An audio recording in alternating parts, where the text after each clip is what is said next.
يرفع الله الذين آمنوا منكم والذين أوتوا العلم درجات। আমার আল্লাহ পাক রব্বুল আলামিন কুরআনুল কারীমের মধ্যে ডেকে ডেকে বলে, ও দুনিয়ার মানুষ, ইয়ারফা'িল্লাহুল লাযীনা আমানু মিনকুম, সামগ্রিকভাবে সমস্ত মানুষদেরকে প্রথমে এনেছেন কুম শব্দ দিয়ে। হিন্দু, খ্রিস্টান, বুদ্ধ, যত ধর্মাবলম্বী মানুষ আছে সমস্ত মানুষ এই কুম শব্দের মধ্যে সম্পৃক্ত, শামিল হয়েছে। এই জন্য আমার আল্লাহ পাক রব্বুল আলামিন বলে, ও দুনিয়ার মানুষ, যত মানুষ আমি আখলা দুনিয়ার জমিনে প্রেরণ করেছি, ওই সামগ্রিক মানুষদের মধ্য থেকে তোমরা যারা ঈমান আনয়ন করেছ, আমি আল্লাহকে আল্লাহ বলে বিশ্বাস করেছ, আমি আল্লাহর বিধি বিধান মেনে নিয়েছ, আখিরাতকে বিশ্বাস করেছ, আমি আল্লাহ পাক রব্বুল আলামিন তোমাদের মর্যাদাকে উন্নত করেছি। সুবহানাল্লাহ। ইয়ারফা'িল্লাহুল লাযীনা আমানু মিনকুম, তোমাদের মধ্য থেকে সামগ্রিক যত মানুষ আমি বানিয়েছি সমস্ত মানুষদের থেকে আমি আল্লাহ তাআলা মর্যাদা সম্মান বাড়িয়েছি তাদের যারা আমি আল্লাহর উপরে ঈমান এনেছে। সুবহানাল্লাহ। তাহলে আমরা তো সকলে ঈমানদার, ঠিক কিনা? কিন্তু আল্লাহ তাআলা কুরআনুল কারীমের অন্যত্র আয়াতে ডেকে ডেকে বলেন, ইয়া আইয়ুহাল্লাযীনা আমানু আমিনু, ও ঈমানদারেরা ঈমান আনো। উচিত তো ছিল যে ঈমান আনে না তাকে ঈমানদারের ওয়াজ করা, ঠিক কিনা? যে রিকশা চালায় তাকে রিকশা চালক বলা হয়, যে এরকম করে রোজা রাখে না তাকে বলা যায় রোজা রাখো, যে হজ করে না তাকে বলা যায় হজ করো, যে ঈমান আনে না তাকে বলা যায় ঈমান আনো, ঠিক কিনা? কিন্তু কুরআনুল কারীমের এই জায়গায় আমার আল্লাহ তাআলা ডেকে ডেকে বলেন, ও ঈমানদারেরা রে, তোমরা ঈমান আনো। তাহলে এই কথার মধ্যে মাহাত্ম্য আছে না নাই? এই কথার মধ্যে একটা পেশ আছে না নাই? কারণ কি পেশ এইটা, এই কথার মধ্যে কোনো ভেজাল নাই। যেই ঈমানদারদেরকে ডাকতেছে তাদের ঈমানের মধ্যে ভেজাল আছে না নাই? কারণ সুদে টাকা লাগায়, ঘুষের টাকা লাগায়, টেন্ডারবাজি করে, মানুষের সাথে খারাপ ব্যবহার করে, সুদে গোছে সমানে চলে। হাজী সাহেব হজ করে আসছে, তসবি টিপে, মাথায় পাগড়ি বাঁধে, কিন্তু বোন বাগ্নি আর আত্মীয় স্বজনের সম্পত্তির এরকম করে খাজানা তার কাছে রেখে দিয়েছে। এরকম অনেক হাজী সাহেব আছে, হজ করছে কিন্তু বান্দার হকের ব্যাপারে বড় উদাসীন, ঠিক কিনা? এই সমস্ত ঈমানদারদেরকে আল্লাহ ডাকতেছে তোমাদের ঈমানের দাবি হিসাবে। কারণ যেহেতু মদ খায়, ঘুষ খায়, সুদ খায়, নামাজের কোনো বালাই নাই, তারপরে চাষটলে চা খায় আর সিগারেট টানে পায়ের উপর পা রেখে বলে নামাজ না পড়লে কি হবে, ঈমান আছে, এমন ঈমানদার আপনাদের চাষটলে আছে না নাই?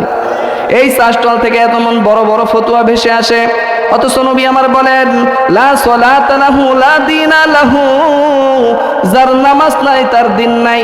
সে মুসলমান তো দূরের কথা, তার সে ইসলামের মধ্যে তার কোনো অংশীদারিত্ব নাই। মান তারাকা সালাতান মুতাআম্মিদান ফাকাদ কাফার, পয়গম্বর হাদিসের মধ্যে ডেকে ডেকে বলে, ও দুনিয়ার মানুষ, ইচ্ছাকৃতভাবে যদি তুমি এক ওয়াক্ত নামাজ ছেড়ে দাও তাহলে তুমি কাফের হয়ে যাবে, ঠিক কিনা? মান তারাকা সালাতান মুতাআম্মিদান ফাকাদ কাফার, অথচ ওই বেঈমান এক ওয়াক্ত নামাজ পড়ে না, ঈদের দিন সারা নামাজ পড়ে না, জুমার নামাজও আদায় করে না, 5 ওয়াক্ত নামাজ তো দূরের কথা, তারপরেও বলে আমি পাক্কা ঈমানদার, আছে না নাই? সে নিজেকে মুসলমান দাবি করে কেন? কারণ আদমশুমারির খাতায় তার মুসলমান হিসেবে নাম আছে। 7 বছরে মা বাবা খাতনা করাইছে, সে এই দাবি নিয়ে মুসলমান বলে। প্রতি বছর 1 লক্ষ 2 লক্ষ টাকা দিয়ে গরু কুরবানি করে আর গরুর গোশত খায় নিজেকে মুসলমান দাবি করে, আছে না নাই? আমার আল্লাহ বলে, ও মুসলমানেরা, ও দুনিয়ার মানুষেরা রে, শুধু 7 বছরে খাতনা করাইলে মুসলমান হওয়া যায় না, ঠিক কিনা? গরু খাইলে শুধু নিজেকে মুসলমান দাবি করা যায় না। মুসলমানের আদমশুমারির খাতায় নাম থাকলেই শুধু মুসলমান হওয়া যায় না।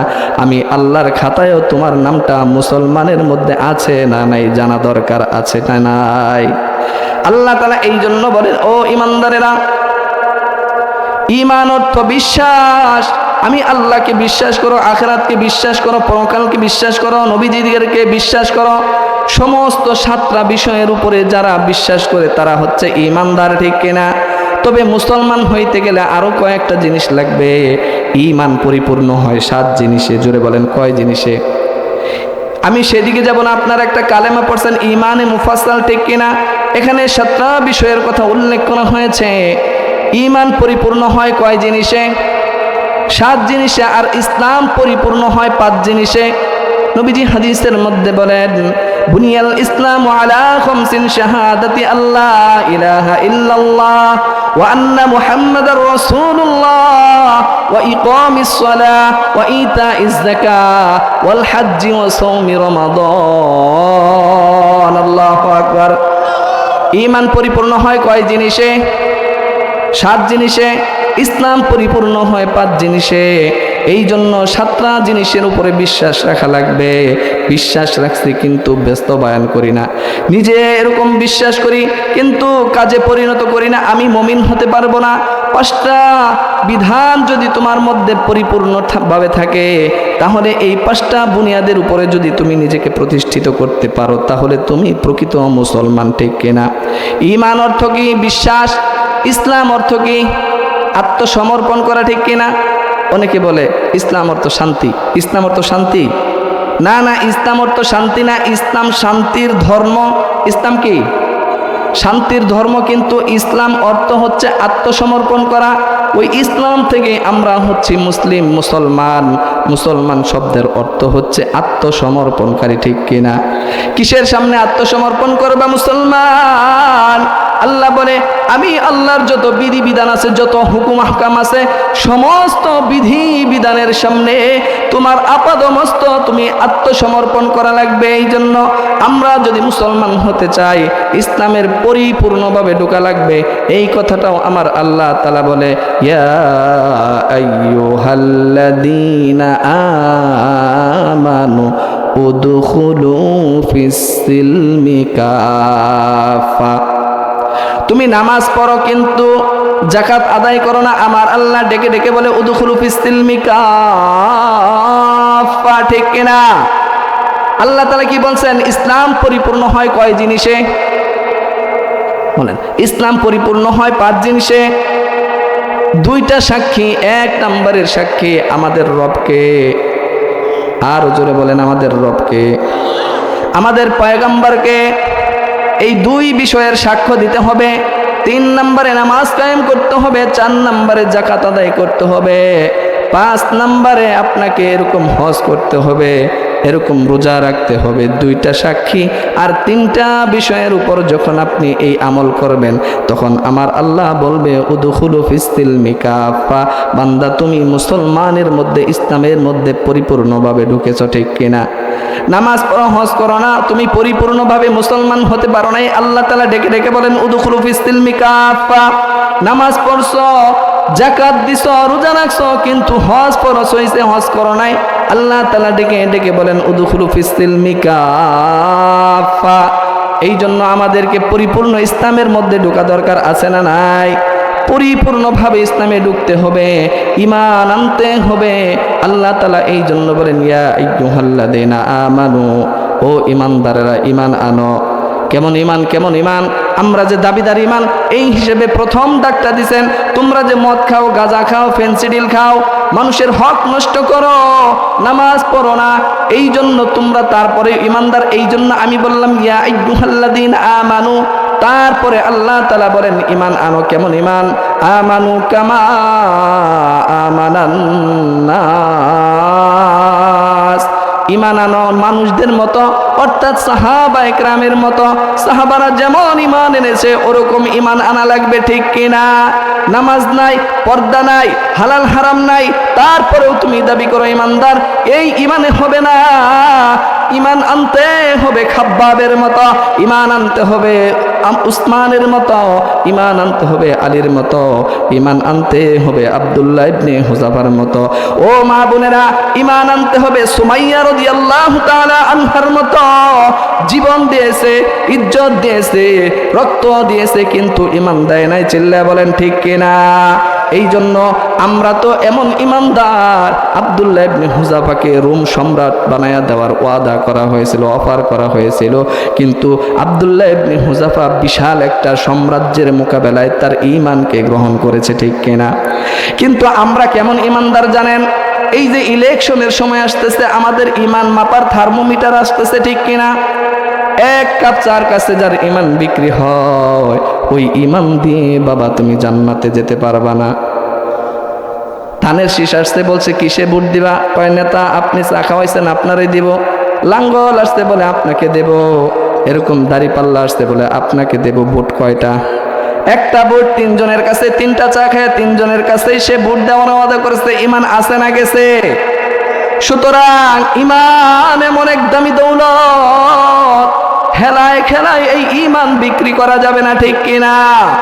এই জন্যই তুমি ইমানদার না মুসলমান, আল্লাহর নবী একটা থার্মোমিটার দিয়া বোঝায়া দেয়, ইদা সাররাতকা হাসানাতুকা ওয়া ইদা সাআতকা সাইয়্যাতুকা।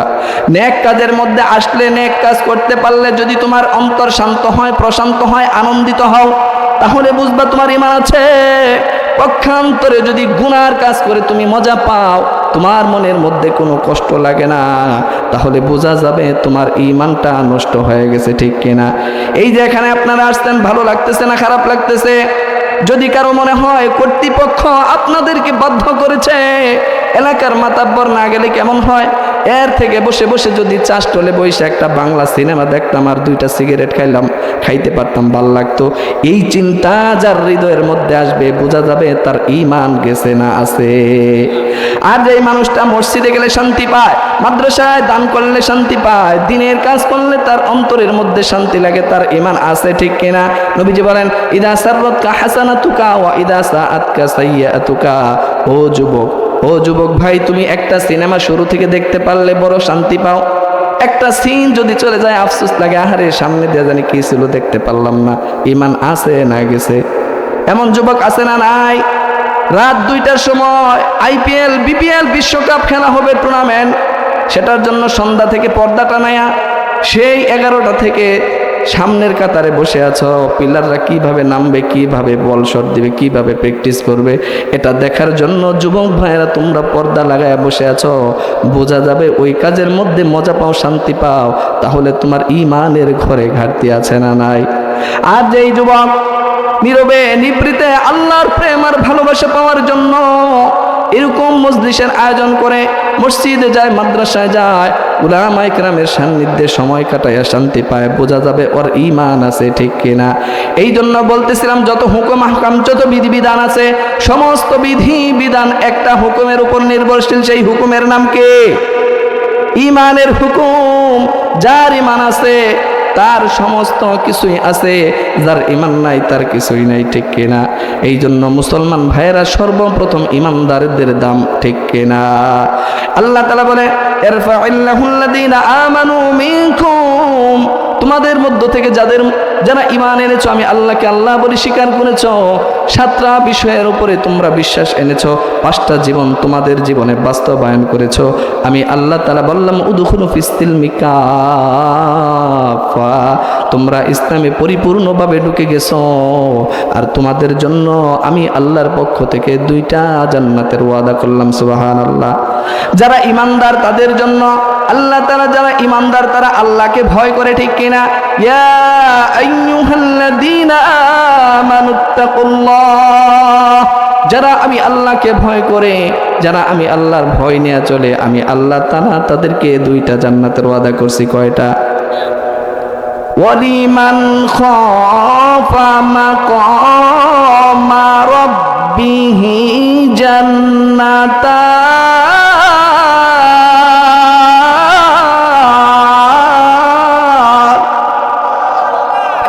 আমার আল্লাহ এনেছো, তাদের ভিতরে আল্লাহর ভয় চলে আসবে। আমি আল্লাহর ভয় নিয়ে যারা এরকম দুনিয়ার মধ্যে চলবে, গুনাহ থেকে বেঁচে থাকবে, দ্বীনের কাজে অংশগ্রহণ করবে, আমি আল্লাহ তাআলা তাদের 2টা জান্নাতের অফার করলাম। একটা জান্নাত এই দুনিয়ার 10 দুনিয়ার সমান হবে। মুফাসসিরিনে কেরাম এই আয়াতের আলোকে বলেন, একটা জান্নাত যদি দুনিয়ার 10 দুনিয়ার সমান হয়, তাহলে 2টা জান্নাত দিয়ে আমরা কি বলবো, ঠিক কিনা? বলেন, 2টা জান্নাতের দরকার আছে? একটাই তো যথেষ্ট।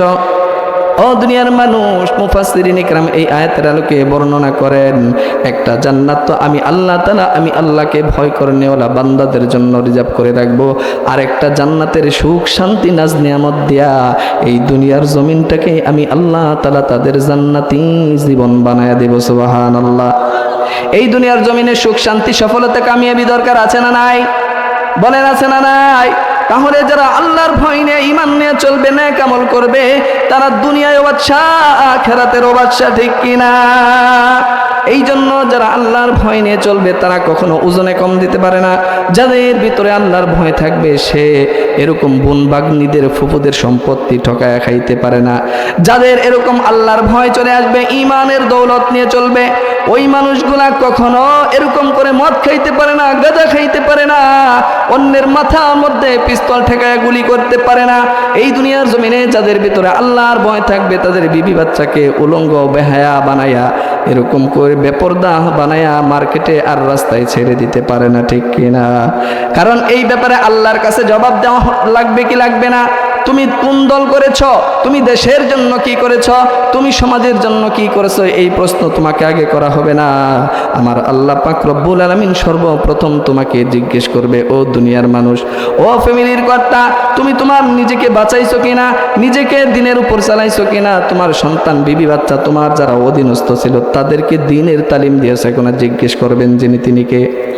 তো أنفسكم وأهلكم نارا وقودها الناس والحجارة।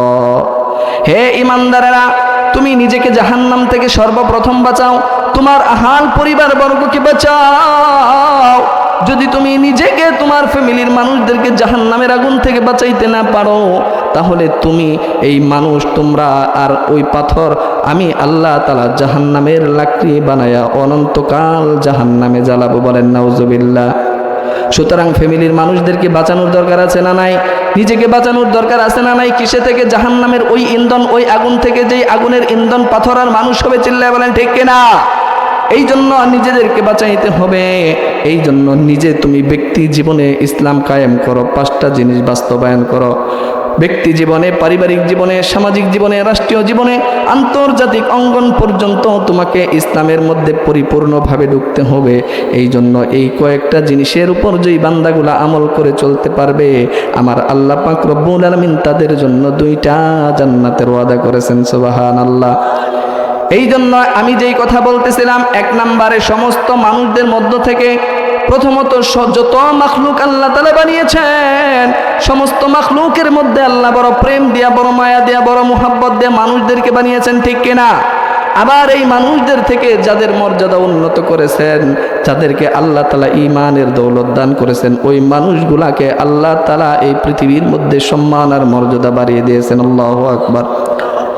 এখন আসেন মজার কথা, এই যে ঈমানদার, এদের মর্যাদা কম না বেশি? এই ঈমানদারদের মধ্যে আরেকটা ক্লাস করা হয়েছে, ফার্স্ট ক্লাস, ভিআইপি পারসন। তারা কারা? আল্লাহ তাআলা বলে, আল্লাহ তাআলা কুরআনুল কারীমের মধ্যে বলে, ইয়ারফাউল্লাযীনা আমানু মিনকুম ওয়াল্লাযীনা উতুল ইলমা দারাজাত। তোমরা যারা ঈমান এনেছো তোমাদের সম্মান তো আমি আল্লাহ তাআলা বাড়িয়েছি, কিন্তু এই ঈমানদারদের মধ্য থেকে যারা ওহীর জ্ঞান অর্জন করেছে, কোরআনের জ্ঞান অর্জন করেছে, আমি আল্লাহ পাক রব্বুল আলামিন যাদেরকে ওহীর জ্ঞান দান করেছি, আমি আল্লাহ তাআলা ওই ঈমানদারদের মধ্যে তাদের মর্যাদা আরো বাড়িয়ে দিয়েছি। আল্লাহু আকবার। তারা শুধু দুনিয়ার এরকম করে সাধারণ কোনো মুসলমান নয়, সাধারণ কোনো ঈমানদার নয়, বরং তারা দুনিয়া ও আখিরাতে তারা আমি আল্লাহর কাছে ভিআইপি পারসন। সুবহানাল্লাহ। উলামায়ে কেরাম কি পারসন? VIP person. এই দুনিয়ার জমিনেও ভিআইপি পারসন, যাদের টাকা, ক্ষমতা, পাওয়ার, কর্তৃত্ব, নেতৃত্ব, তাদেরকে আমরা কি বলি? ভিআইপি পারসন, ঠিক কিনা? আর যদি কোনোদিন এই এলাকায় এরকম ভিআইপি পারসন কোনো ব্যক্তি আসে, যেমন ধরেন বর্তমান এই বাংলাদেশের প্রধান ডক্টর ইউনূস যদি আপনাদের এই বীরবাসিন্দাতে আসে, তাকে সম্বর্ধনা দেওয়া হবে কিনা? তার জন্য লাল গালিচার সম্বর্ধনা দেওয়া হবে, তাকে ফুলের তোড়া দিয়ে উষ্ণ শুভেচ্ছা জানানো হবে, তার জন্য পুরা 1 মাস যাবত এটাকে মনিটরিং করা হবে, প্রশাসন দিয়ে গার্ড অব অনারের ব্যবস্থা করা হবে। এই জন্য মুসলমান ভাইয়েরা, দুনিয়ার যদি ভিআইপি পারসন হয়, তাদের পায়ের নিচে লাল গালিচার সম্বর্ধনা দেওয়া হয়।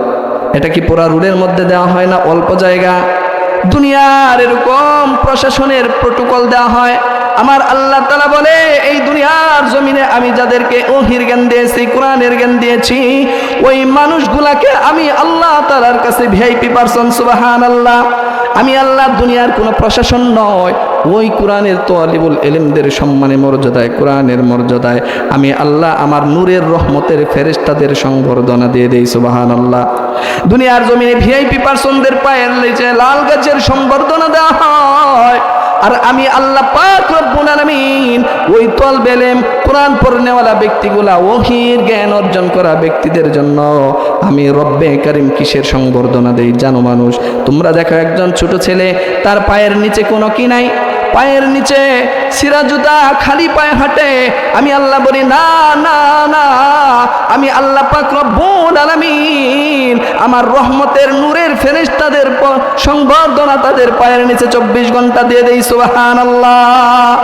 এই জন্য মুসলমান ভাইয়েরা আমার, এই দুনিয়ার জমিনে যে একটা মানুষ যদি তার সন্তানকে ভিআইপি পারসন বানাইতে চায়, ওহীর জ্ঞান ছাড়া, কোরআনের জ্ঞান ছাড়া কোনো বিকল্প নাই। তুমি তোমার সন্তানকে যত বড় ডিগ্রি অর্জন করাও, তুমি তোমার সন্তানকে বিসিএস ক্যাডার বানাও, এমবিবিএস বানাও, এফআরসিএস বানাও, যত যাই কিছু বানাও, এই দুনিয়ার জমিন থেকে তার শ্বাস প্রশ্বাসের আপ ডাউন বন্ধ হয়ে গেলে ওই এফআরসিএস এর 4 আনার দাম নাই, এমবিবিএস এর 4 আনার দাম নাই। কিন্তু যদি কোরআনওয়ালা একজন হাফেজে কোরআন, একজন আলেম যদি দুনিয়া থেকে মারা যায়, আমার আল্লাহ পাক রব্বুল আলামিন বলে এর তো ভিআইপি পারসন আর মর্যাদা বাড়া শুরু হয়ে যাবে, ঠিক কিনা? এই জন্য মুসলমান ভাইরা আমার, নবীজি আলাইহিস সালাতু ওয়াস সালাম হাদিসের মধ্যে বলেন, ইকালু লি সাহিবিল কুরআন। আল্লাহ পাক রব্বুল আলামিন সুন্দর করে জানায় দেয়, একটা সন্তানকে যদি আলেম বানাও, হাফেজ বানাও, কি হবে? আল্লাহ পাক রব্বুল আলামিন বলে, ইকালু লি সাহিবিল কুরআন ইকরা ওয়ারতাকি ওয়ারাতিল কামা কুনতা তুরাতিলু ফিদ দুনিয়া ফা ইন্না মানজিলাকা ইনদা আখিরি আয়াতিন তাকরাউহা। আল্লাহু আকবার। ও দুনিয়ার মানুষেরা, দুনিয়ার জমিনে যারা তোমাদের সন্তানদেরকে হাফেজে কোরআন বানাবা, তাদের সম্মান কত মর্যাদা আমি বাড়ায়া দেব। এই দুনিয়ার জমিনে যদি একটা মানুষ একটা হরফ তেলাওয়াত করে, একটা হরফের বিনিময়ে আমি আল্লাহ তাআলা তার আমল নামায় 10টা নেকি উঠায় দেই। সুবহানাল্লাহ। এই দুনিয়ার জমিনে আসমানের নিচে জমিনের উপরে সব থেকে দাম হচ্ছে উলামায়ে কেরাম, ঠিক কিনা? খায়রুকুম মান তাআল্লামাল কুরআনা ওয়া আল্লামাহু।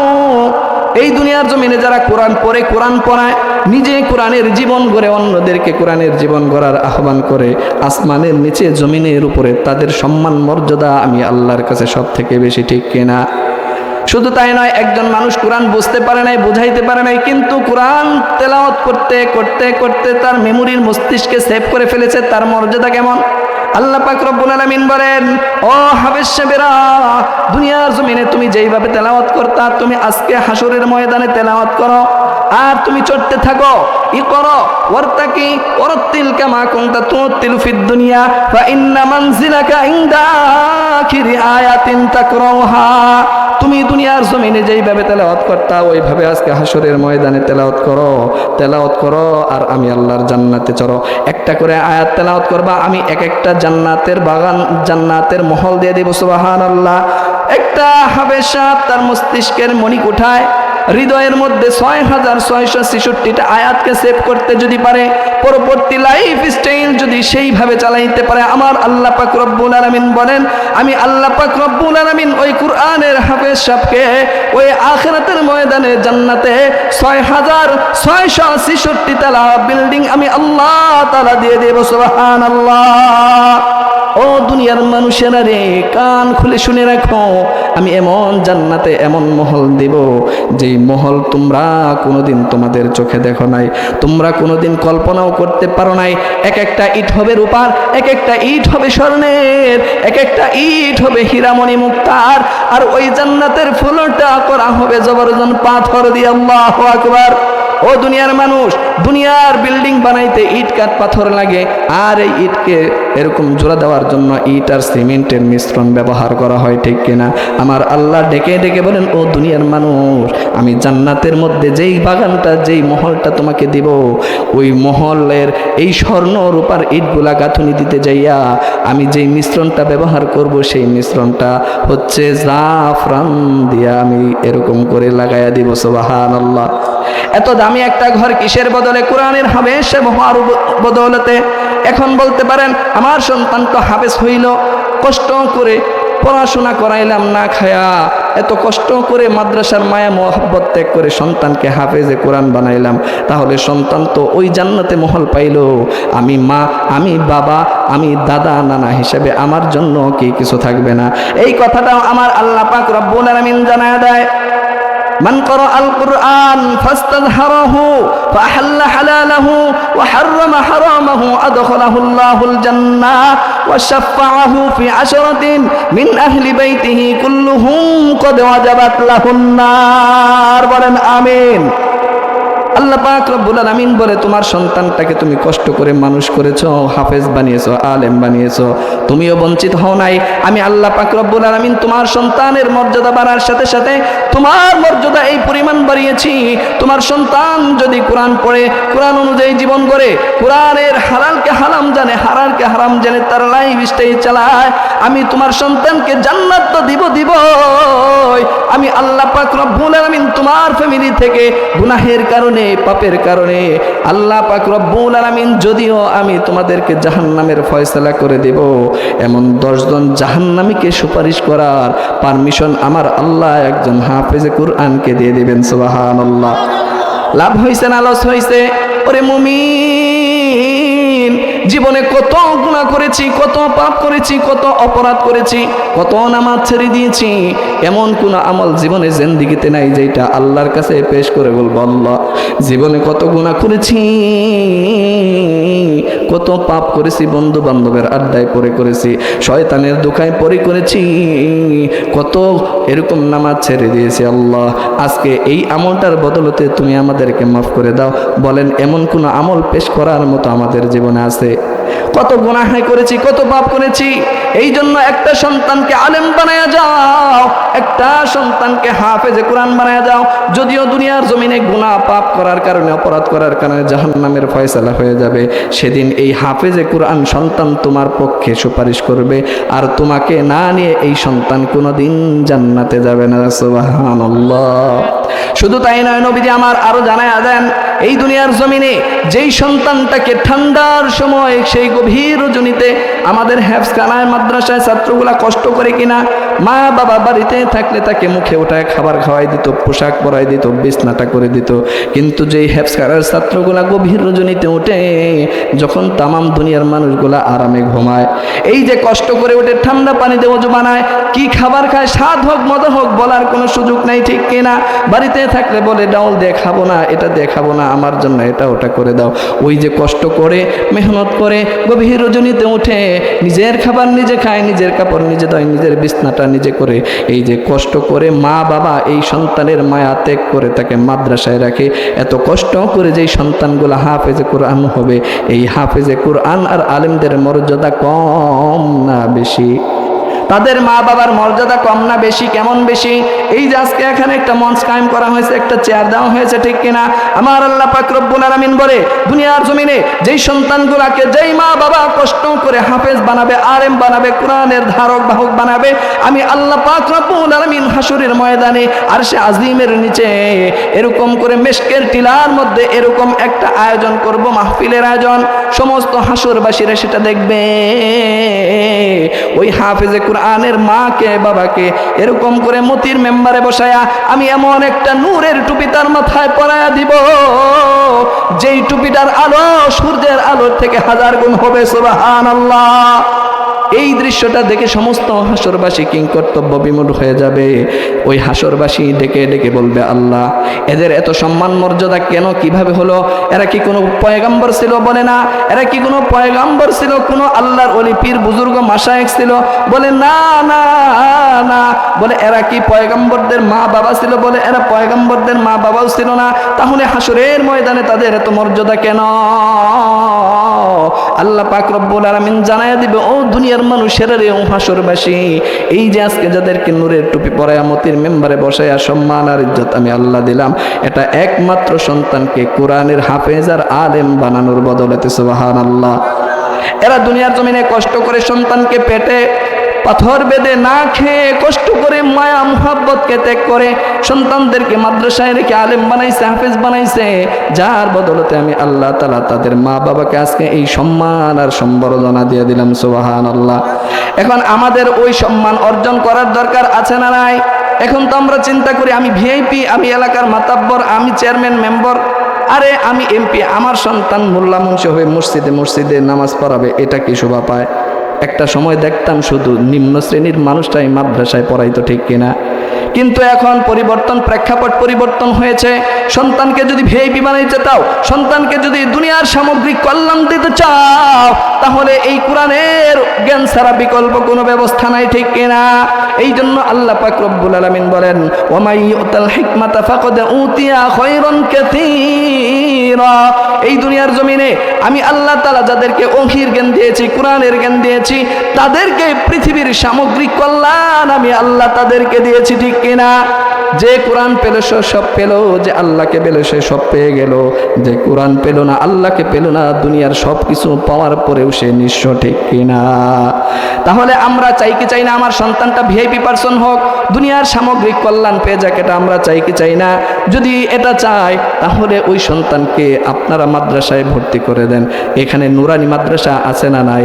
নুরানি মাদ্রাসায় অন্তত আপনার সন্তানকে অফিসার বানান, আর্মি বানান, বিডিআর বানান, এফআরসিএস করান এবং এমবিবিএস যাই কিছু বানান, কোনো আপত্তি নাই। আপনার সন্তানকে 3টা বছর নুরানি মাদ্রাসায় ভর্তি করেন। এই সন্তান এরকম হালাল হারাম, পাক না পাক, ওযু গোসল ফরজ পরিমাণ যতটুকু এলেম এই 3 বছরে তার অর্জন হবে, ঠিক কিনা? শুধু তাই নয়, কোনো এরকম করে আপনার এলাকার ইমাম সাহেব যদি কোনো দিন না থাকে, ওই মসজিদের ইমামতি করার যোগ্যতা যার হয়ে যাবে ওই 3টা বছর পড়ানোর কারণে। এই দুনিয়ার জমিনে আপনার সন্তান আলেম হোক আর হাফেজ হোক আর না হোক, প্রতিটা মায়ের দিলের তামান্না, প্রতিটা বাবার দিলের তামান্না, প্রতিটা নানা এবং দাদাদের দিলের তামান্না, আমার এই নাতি, আমার এই সন্তান যেন আমাকে এরকম করে জানাজার ইমামতি করতে পারে, ঠিক কিনা? কথা বলে না, বুঝতে পারেন নাই? আপনারা কি চান যে আমার ফ্যামিলি থেকে একজন আমার জানাজার ইমামতি করব? আপনারা চান কি চান না? দিলে এই আকাঙ্ক্ষা আছে না নাই? যদি আপনার সন্তানকে আপনি জানাজার ইমাম বানাইতে চান, এই নুরানি মাদ্রাসায় পড়ানোর কোনো বিকল্প নাই, ঠিক কিনা? আপনার সন্তানকে আপনি যত বড় যাই কিছু বানান, এমপি বানান, মন্ত্রী বানান, এরকম করে বিসিএস ক্যাডার বানান, কিন্তু এমনও হাজারো বিসিএস ক্যাডারের ইতিহাস আমাদের জানা। এরকম হুজুরের কাছে এসে বাবাকে দাফন করার পরের দিন এসে চোখের পানি ফেলে কান্নায় ভেঙে পড়ে। হুজুর মনে করছে এই লোকটা মনে হয় বাবার বিরহ বেদনায় কাঁদে। বলে না না না, ও হুজুর, আমি আমার বাবার বিরহ বেদনায় কাঁদি না, আমি বিসিএস ক্যাডার করেছি, আমার বাবা আমাকে কত পড়াশোনা করাইছে, কিন্তু আমার মতো মূর্খ আসমানের নিচে জমিনের উপরে কেউ হইতে পারে না। কারণ কি, আমার বাবার জানাজার ইমামতির যখন আপনি দাঁড়ায় আল্লাহু আকবার বলছেন, উচিত তো ছিল আমি সন্তান হিসেবে আমার বাবার জানাজা আমি পড়াবো, ঠিক কিনা? এত পড়াশোনা করেছি, এত বই মুখস্থ করেছি, আমি কুলাঙ্গার সন্তান, শেষ অন্তিম মুহূর্তে কি বলে জানাজা নামাজ পড়াইতে হয় এটা আমি শিখতে পারি নাই। আমার বাবা আমাকে কত কিছু শিখাইলো, কিন্তু জানাজার দোয়াটা শিখায়া যায় নাই, আছে না নাই? এই জন্য বিসিএস ক্যাডার সন্তান হুজুরের কাছে যায় কান্না করে, আহারে আমার মতো মূর্খ কেউ নাই। আমি যখন আল্লাহু আকবার বলে হাতটা বাঁধলাম, এরপরে কি বলতে হয় আমি কিছুই বলতে পারলাম না। আমার মতো এরকম করে কুলাঙ্গার সন্তান এই দুনিয়ার জমিনে কেউ হইতে পারে না, আছে না নাই? কোন তরিকায় তোমার বাবাকে তুমি অন্তিম মুহূর্তে কবরের মধ্যে রাখবা এই কথাটাও তুমি জানো না। কবরে নামতেও সন্তান ভয় পায়, আছে না নাই? কি বলে দোয়া